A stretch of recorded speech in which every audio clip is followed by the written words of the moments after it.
जब इमाम जो है वो खुतबा ख़त्म कर रहा हो तो लोग मस्जिद में आ रहे होते हैं और फिर बहुत जल्दी निकलने की होती है। इमाम के मिंबर पर बैठने से कबल मस्जिद में आने का रुझान पैदा करना चाहिए।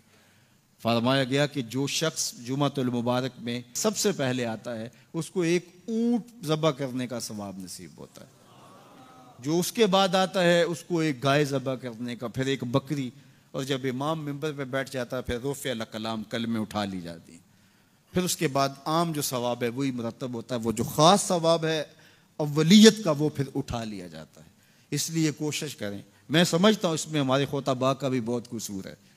कि बाज़ का मिंबर से कोई मरबूत गुफ्तगू नहीं मिलेगी, कोई मुनज़्ज़म कलाम नसीब नहीं होगा और कोई बामकसद बात लोगों तक नहीं पहुंचाई जाएगी तो लोगों की दिलचस्पी नहीं होगी, लोग फिर देर से आएंगे। एक तो ये बात भी है, लेकिन दूसरी बात यह है कि हमारे यहाँ अमूमी तौर पे इज्तिमाई रवैया यह है कि मस्जिद में देर से जाने का फैशन,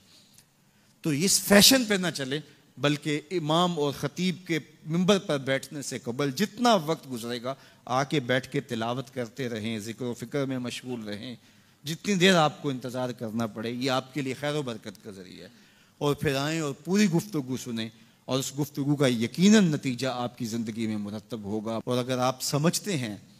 कि मैं बहुत ज़्यादा मसरूफ़ हूँ और कोई आपको काम है तो शरीयत ने आपको इजाज़त दी है कि आप लेट भी आ सकते हैं, लेकिन इज़ा नूदिया लिस्सलाति मिन यौमिल जुमुअति फ़स्अउ इला ज़िक्रिल्लाहि व ज़रुल बै, वो हुक्म दिया गया जब जुम्मे की अज़ान पुकारी जाए तो उसके बाद फिर आप कारोबार नहीं कर सकते, फिर कारोबार करना हराम हो जाता है आपके ऊपर। व ज़रुल बै, फिर खरीदो फरोख्त छोड़ दो, फिर तुम चल पड़ो अल्लाह के ज़िक्र की तरफ, फिर तुम्हारे ऊपर लाजिम है कि तुम ज़िक्र की तरफ चल पड़ो। तो इसलिए इस सहूलत से हमें फ़ायदा हासिल करना चाहिए कि अगर हम खुतबा पहला छोड़ते हैं और दूसरी अज़ान ये अज़ान है जिसके बाद कारोबार करना हराम है, अज़ान सानी है, ये सहूलत के लिए पहला वक्त अजमियों के लिए है ताकि जो है वो उर्दू में या अपनी ज़ुबान में अजमी ज़ुबान में भी कुछ कलाम सुन सकें। तो इसलिए हमें ये सहूलत दी गई है, वो बहुत ज़रूरी काम हो। तो दीन सीखने का ये कितना खूबसूरत मौका है, हर जुमे आपको किसी न किसी मौजू पे एक ख़तीब लेक्चर देता है, बात सुनाता है और एक मौजू पर मुख्तलिफ अहादीस कुरानी आयात को पढ़ के मुताला करके नतीजा निकाल के आधे घंटे में पौने घंटे में आप तक एक पूरा मैसेज डिलीवर करता है। तो इसलिए उसको भरपूर हासिल करने के लिए और अपनी नस्लों को दीन से जोड़ने के लिए ये इस्लाम आज भी बहुत सारे मुशक्क़तें और बहुत सारी साजिशों के बावजूद ये कायम है,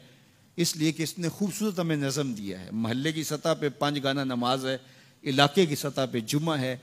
सालाना शहर की सतह पर 2 ईद के इज्तिमा हैं और आलमी सतह पे हज का इज्तिमा है।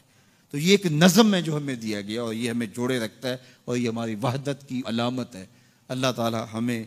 5 गाना नमाज की तौफीक अता फरमाए और एहतमाम के साथ नमाज जुमा की तौफीक अता। एक हदीस में आता है जिसने 3 जुमे बगैर किसी उज़र के तरक कर दिए उसके दिल पर निफाक की मोहर लगा दी जाती है। अल्लाह हमें महफूज फरमाए। व आखिर